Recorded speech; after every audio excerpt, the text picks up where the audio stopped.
حالت چی میشه؟ یعنی وای قسم میتیاد یعنی کی میگه که اگر خونه عقد بره یا خونه خواهرت رفتی تو طلاق میگه من سه طلاق میگم همین خیلی حالا بعد در مدت گذشت تو همین گپش همین شوهرش گشته میشه اما وقت بعد همین حالت چی میشه؟ یعنی این چیزان در علماء یعنی اساسی چیزاشون سه قول دارن بعضی قول گفتن که یعنی خلاص این چیز چی میشه یعنی ثابت بمونه یعنی همین کار نمیکنه اگر قد و چی میشه یعنی طلاق میشه نمیکنه چیز ها و چیز نمیشه دیگر رو گفتن که این مثل چی است قسم یمین مثل قسم مثل قسم گفتن این چیز الحلف و رسول صلی الله علیه و سلم چی میگه من میگه وقتی که قسم میخورم قسم میتیم سوگند میتیم سون ببینم که غیرش بهتر باشد از قسمم تکفیر میکنم کفارت میتیم سون بهتره میکنم چی میکنه یعنی کفارت میتیم گپی گفتگیش به کفارت یعنی یک غلام آزاد میکند طبعا امروز غلام نیست چیکار میکند 10 مسکینه خوراک میتیم 10 همین بیچاره ها کم بغلای جمع میکند و خونش اومده یک بار نغزه شکمی وای های چی میکند سیر میکند یا که 10 نفره میگرد لباسی میپوشوند وای یعنی لباسی عرفند چخیل که همش به اکتایی کرت خریده میتیم اگر این چیز من قادر نباشد همین چیز من قادر نباشد اگر خودش میگم من خودم محتاج که اکد من به یک کلو آب تیم من اکجا 10 نفر به خوراک میتیم خودش مسکین خودش بیچاره و آینده میگم که 3 روز روزه داره همین کاری که کرد یکی آدم سه چیز کرد خلاص وای به چی میشه یعنی سونه حلال میشه یعنی وای گفتگیش چی میشه میراد و سیم قول گفتن که یعنی چی این چیز یگون چیز نگفتن یعنی ما كنا نعد الحلف بالطلاق شيئا يقول يعني ابن عباس يعني این چیزا یعنی ما یگون چیز حساب نمیکنیم میگه یعنی لیکن على كل این کلمه خطیر یعنی این چیز که همین با عمر رضی الله تعالی عنه همین آدمی که می اومد مصنف ابن ابی شیبه میگه که وقتی که آدمی میورن که میگفت که چی من هم خیلی زنم به چی قسم دادم که اگر همین کار کنی تو طلاقی گفت عمر چی دره گرفته میزد دره گرفته چیکار میکرد میزد تا 80 تا 100 دره میزد که تو طلاق چی بازی کاری یکم به طلاق تو این چی میشه یعنی طلاق بازی گرفتن برای این چیز که انسان بازی نمیکنه این چیزا یعنی ابدا یعنی این چیزا نمیگه طلاق این چیز لیکن یعنی خونه برای طلاق کوچه برای طلاق اوینک شوی طلاق نفاسگری طلاق ایش هست یعنی چی نه برای همین یعنی چی میکنه این چیز باید که چیکار کنه یعنی اهل علم سخت است همین نزد شیخ عبدالقادر ارناؤوط یعنی یکی از اهل حدیث علمای اهل شام دمشق بود یعنی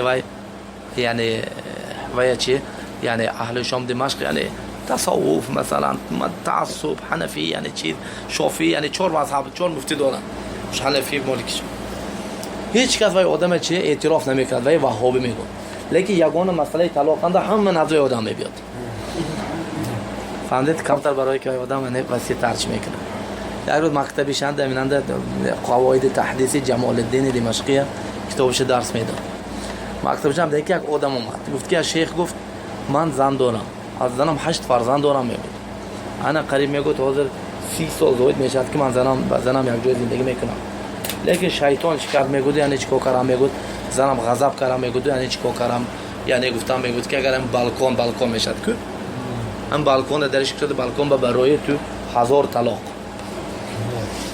گفت که تو قسم که یعنی چی اگر بالکن برام تو 1000 طلاق یک نه دو نه سه نه 100 نه 1000 طلاق و یک جای فایده کن شیخ چیکار باید که این بچه حیله یافته یعنی شیخ گفت که کن تو گفت یعنی گیری خودت 1000 بار سرت دیوال بزن گفت چیکار نکنه یعنی کی تو این گفت یعنی چیز یعنی که طلاق خیلی خیلی بازی میکنه اعوذ بالله یعنی تو چی یعنی کار میکنه سونی تو یعنی فتوا میشه جایی دارم خطیر این چیز یعنی خطیر این چیز یعنی مسئله طلاق یعنی این چیز نیکم که یعنی شیخ ابن باز رحمه الله مثلا یعنی معروف که چخیر مثلا یعنی چیزاش بود مثلا یعنی یعنی سعی و کمتر وسیع‌تر بود مسئله طلاق هم. لیکن مسئله چی بیاد اگر شیخ کان شدید مثلا یعنی چی ابدا یعنی روزه نمیشه. حتی همین چنده بگم که باره یکی از زنها میبیاد خودم مسئله گفته میتن شیخ میبیند جهت علمی میبیند و میگه که خلاص میگه طلاق واقع شدگی میگه طلاق بده خب میگه انت مثلا چی شده شوهرت حرام شده خلاص طلاق واقع شد خلاص میگه تو باید که روی تمام دیگه نزد شوهرت به نزدیک کنه میتونه سیم طلاقین یعنی چی حاصل شد وای زن میگیرید میگن چی میکنه یا شیخ انا اموت ما میمورم اگر چی نشم باید که اون راه یفتی شیخ میگه خلاص این مت فالموت قبلك كثير اگر موری آپ تو پیش هم بسیار مردگی میگفتن تو آپ مرنده نیه موری میموری چیکار میکنی دیگه ها یعنی شوهر دوست میدونم من بیوای نمیتونم خلاص اینا وقتشان باید که فکر کنی بد یا نه وقتشان یعنی این رانته بد خلاص وقت کلمه واقع شد حاصل شد کن دیگه قفا بگشته نمیشد یعنی ها به شوهر میمورم ها فلان میشم خلاص مردی دیگر قایم پیش تو مرده بود آدمی چیزو که ترسون دارم نه با طلاق کدی میدردونه دارم یعنی طالبیل معنی گرفت خزیندنی میگرد خشافی دخلش با طلاق چخیل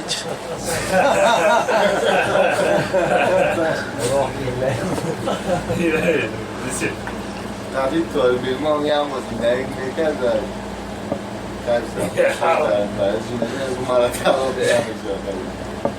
سون با شوهرش میگشتن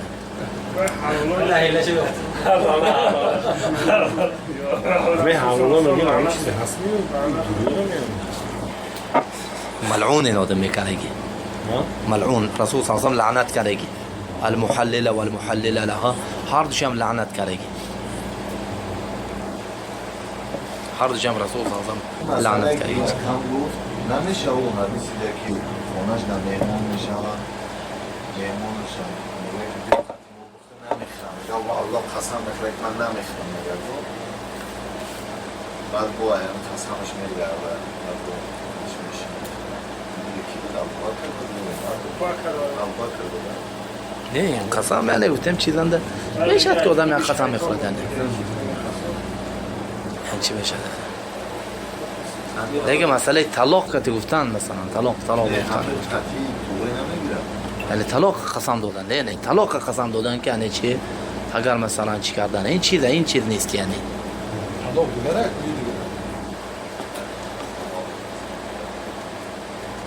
یعنی مثلا میگوید که یعنی قسم میخوره زنش میگه که والله دیگه تو مثلا چی مثلا خونه برادرت نمیری ها قسم میخوره این دیگر چیز یعنی این دیگر چیز مثلا ها این دیگر چیز این چیز یعنی میشد مثلا سر غضب این چیز اصلا درست نه چیز لیکن مثلا میگوید که کوری مثلا یعنی کوری مثلا چه میبیند یعنی مثلا یک کوری گناه یک چیزی که مثلا برای شوهرش همین چیز نمیشه مثلا خونه مثلا یک مثلا میدوند که خونه مثلا یعنی کی میراد یعنی زنش خونه یک دوستش میراد یا چی میراد که یک وای فسادکار چی ای مثلا که خونه به والله که دیگه نمیری یعنی میشه این چیز والله لیکن طلاق گفتن این چیز ممکن نه یعنی با قسمش که قسم خوردن مثلا ممکن یعنی بین ابو حنیفه و بین ابو جعفر وقتی که نقاش میشد ابو جعفر خلیفه و ابو حنیفه رحمه الله بچه میگن خلافه یعنی قضای مت یعنی میگه که چی تو قاضی میشی و ابو حنیفه راضی نمیشه میگه نمیگه چون ابو جعفر قضا میکنه که والله میگه لا تولين القضاء یعنی قسم میخوره با الله میگه چی میگه تو قاضی میشی و ابو حنیفه میگه والله ما اكون قاضیا ها قسم میخوره من قاضی نمیشم میگه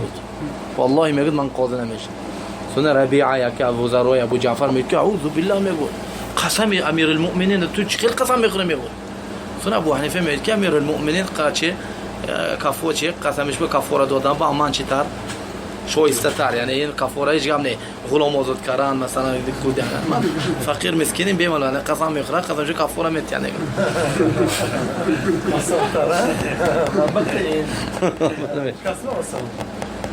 هم به همین چیز دیگه مثلا قسم این با طلاق میگم ابن عباس میگه چیز نبود این چیز بود عد طلاق که قسم دادن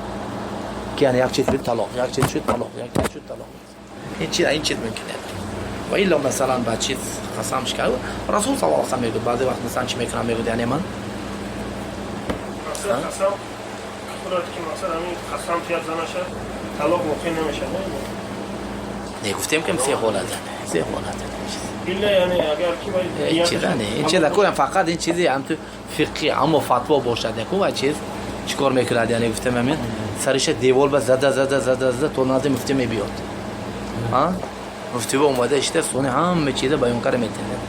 و این چیز که یعنی خودش با این چیز نمیگرد این سه قول بدات یا قول اون ترش کدوم بیاد میگیره مثلا نه این چیز نازدمی که میراد نازدی مفتی با نازدم عالم به میراد زنش میگرد یک جای میبیون میشینن شدگی واقعی گفته میتیاد مثلا چی شد چی مون تو هم بنگشته یعنی چی وای عالم چی فتوا میتیاد هم بنگشته چیکار میکنه یعنی عمل میکنه این چیز نمیشد که یعنی خلاص مثلا چی وای یعنی اعوذ بالله نه این مثلا این فقط مواجهت فقهی هم تو این چیز درست میکنیم اما مواجهت فتوا نه فتوا دیگه چیز هم مهم همینجا سوال هم مثلا پیش از مدینه اومدن